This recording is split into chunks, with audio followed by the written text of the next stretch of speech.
महाराष्ट्र माझावर आपल्या सर्वांचं स्वागत आहे। प्रस्तुत व्हिडिओमध्ये आपण जाणून घेणार आहोत मुख्यमंत्री वारकरी महामंडळाबद्दल। तर शिंदे सरकारकडून मुख्यमंत्री वारकरी महामंडळाची स्थापना झालेली आहे। पंढरपुरात याचं मुख्यालय असणार आहे आणि याच्यासाठी 50 कोटींची तरतूदसुद्धा करण्यात आलेली आहे। महाराष्ट्र सरकारकडून मुख्यमंत्री वारकरी महामंडळाची स्थापना करण्यात आलेली आहे। मुख्यमंत्री वारकरी महामंडळाचे मुख्यालय पंढरपूर येथे असणार आहे। या महामंडळावर कार्यरत किंवा सेवानिवृत्त भारतीय प्रशासन सेवेतील अधिकाऱ्याची व्यवस्थापकीय संचालकपदी नियुक्ती करण्यात येणार आहे आणि या मुख्यमंत्री वारकरी महामंडळासाठी 50 कोटींची तरतूद शासनाकडून करण्यात आलेली आहे। मंत्रिमंडळाच्या 11 जुलै 2024 रोजी झालेल्या बैठकीत मुख्यमंत्री वारकरी महामंडळ स्थापन करण्याबाबतचा निर्णय घेण्यात आला आहे आणि राज्य सरकारकडून याबाबत अधिकृत अधिसूचनासुद्धा जारी करण्यात आलेली आहे। नेमकं या शासन निर्णयात आहे काय, तर महाराष्ट्र राज्यातील कीर्तनकार व वारकऱ्यांना सोयी सुविधा पुरविण्याकरिता व कल्याणकारी योजना राबविण्याकरिता मुख्यमंत्री वारकरी महामंडळ स्थापन करण्यास या शासन निर्णयाद्वारे मान्यता प्रदान करण्यात आलेली आहे। या महामंडळामार्फत कोणकोणत्या योजना लागू करण्याचं प्रस्तावित आहे ते सुद्धा आपण पाहूया।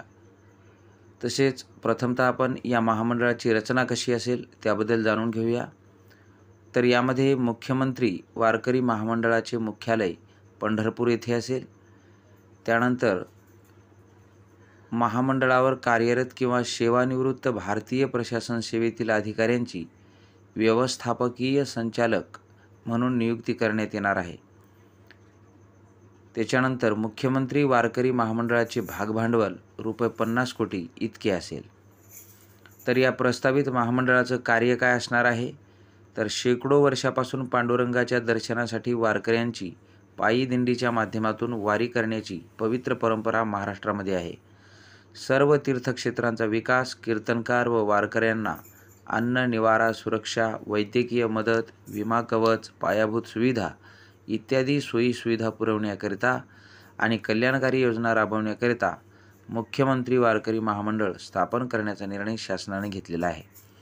या महामंडळामार्फत वारकरी, कीर्तनकार, तीर्थक्षेत्रांसाठी सोयी सुविधा पुरवण्याबाबत कार्य करण्यात येणार आहे। या महामंडळामध्ये प्रस्तावित योजना कोणत्या आहेत त्या जाणून घेऊया। महाराष्ट्र राज्यातील वारकरी संप्रदायाच्या अडीअडचणी आणि प्रश्न सोडवणे, त्यानंतर सर्व पालखी सोहळ्यांच्या मार्गांची सुधारणा करणे, स्वच्छता, आरोग्य, निवारा आणि सुविधा यासाठी दरवर्षी आर्थिक तरतूद करून नियोजन करण्यात येणार आहे। आषाढी व कार्तिकी वारीसाठी येणाऱ्या वारकऱ्यांना सुरक्षा, विमा, संरक्षण कवच देण्याबाबतची कार्यवाही सुद्धा करण्यात येईल। वारकरी भजनी मंडळाला भजन व कीर्तन साहित्याकरता अर्थात टाळ, मृदंग, वीणा इत्यादी अनुदान देण्याची कार्यवाही सुद्धा करण्यात येईल। कीर्तनकारांना आरोग्य विमा, मानधन, सन्मान योजना राबवण्यात येईल। आषाढी व कार्तिकी वारीसाठी दिंड्यांना दरवर्षी सानुग्रह अनुदान देण्यात येईल। पंढरपूर, देहू, आळंदी, मुक्ताईनगर तसेच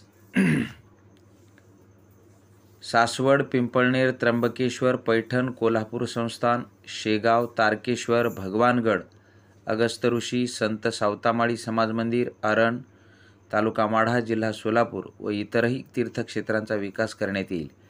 चंद्रभागा, इंद्रायणी, गोदावरी व इतर नद्या प्रदूषणमुक्त करण्याबाबतची कार्यवाही करण्यात येईल।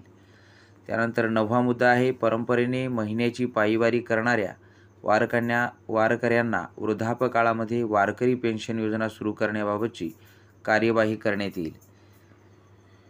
तसेच संपूर्ण भारतभर वारकरी संप्रदायाचा प्रचार प्रसार करणारे पूज्य जगद्गुरू सद्गुरू जोग महाराज वारकरी शिक्षण संस्था आळंदी या संस्थेत विद्यार्थ्यांना फी नाही, तसेच शिक्षकांना वेतनसुद्धा नाही आणि कोणतेही शासकीय अनुदान नाही। या आणि अशा प्रकारच्या इतर संस्थांना कीर्तन भवन, शिक्षण वर्ग, भजन हॉल या विकास कामाकरता भरीव निधी देण्याबाबतची कार्यवाही मंडळाकडून करण्यात येईल। संत गोरोबा काका सेवा मंडळ तेर परिसर, तालुका जिल्हा उस्मानाबाद, धाराशिव येथे 15,000 स्क्वेअर फुटाचा सभामंडपासाठी निधी मंजूर करण्याबाबतची कार्यवाही करण्यात येईल। श्री संत मुक्ताबाई संस्थान मुक्ताईनगर पालखी मार्ग व समाधीस्थळ याकरता मंजूर झालेल्या निधीबाबत पुढील कारवाई करण्यात येणार आहे. श्री क्षेत्र पंढरपूर येथे चंद्रभागा नदीच्या दोन्ही बाजूने घाट विकसित करण्याची कार्यवाही करण्यात येईल. श्री क्षेत्र पंढरपूर येथे म्हसोबा मंदिर ते विप्रदत्त घाटापर्यंत चंद्रभागेवरती पादचारी मार्ग अथवा झुलता पूल तयार करण्याची कार्यवाही करण्यात येईल. तसेच श्री क्षेत्र पंढरपूर येथील 65 एकरमध्ये काँक्रिटीकरण व दिंड्यांसाठी मोठे वेगवेगळे कक्ष उभारावे, त्यास नाममात्र शुल्क आकारण्यात यावेत. या जागेव्यतिरिक्त पालख्या किंवा वाऱ्यांच्या पंढरपूरकडे येणाऱ्या सर्व मार्गांवर पंढरपूर शहराजवळ वारकऱ्यांच्या दिंड्यांसाठी, फडांसाठी तसेच त्यांच्या सोयी सुविधांसाठी भूसंपादन करण्याबाबतची कार्यवाही करण्यात येईल. तसेच सर्व पालखी सोहळ्यांचे मार्ग व्यवस्थित करून प्रतिवर्षी त्याकरता सर्व व्यवस्था करण्याकरिता कायमस्वरूपी निधी मंजूर करण्यात येईल. आषाढी व कार्तिक वारीसाठी येणाऱ्या वारकरी भाविक तसेच दिंडीच्या वाहनांना टोल माफ करण्याबाबत कार्यवाही करण्यात येईल. महिला वारकऱ्यांसाठी स्वतंत्र निवास व्यवस्था, प्रसाधनगृहे, वस्त्रांतर व इतर अनुषंगिक सोयी सुविधा पुरविण्याबाबतची कार्यवाही करण्यात येईल. महामंडळाकरता आवश्यक पदे, आकृतिबंध व आर्थिक तरतूद, स्वतंत्र लेखाशीर्ष याबाबत सामाजिक न्याय व विशेष सहाय्य विभागाकडून स्वतंत्ररित्या कार्यवाही करण्यात येईल.